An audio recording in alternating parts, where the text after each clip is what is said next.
Greater Rochester Chamber of Commerce and its Workers' Compensation Committee hosted this conference to focus on what's driving rising costs, share best practices, and encourage employers to get involved in workers' comp reform. We need them to be involved. High workers' compensation costs continue to be one of the issues we hear the most about from our members. We need their voice as we work on reform efforts.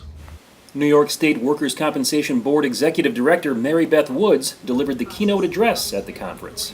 What's your response when an employer says, boy, workers' comp's really dragging us down?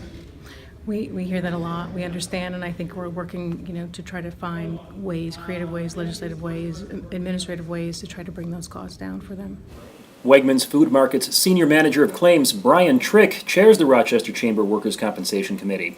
Trick said workers' compensation is a large expense for Wegmans and something the company looks at every day to try and control. Work comp costs are troubling to employers. I think it was number 5 biggest concern for employers is the work comp costs.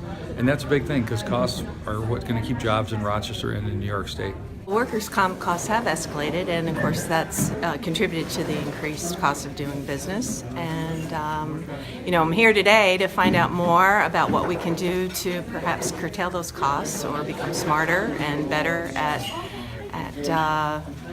handling these type of costs. To learn more about the Rochester Chamber Workers' Compensation Committee and to get involved in its work on reform, visit the advocacy section of GreaterRochesterChamber.com.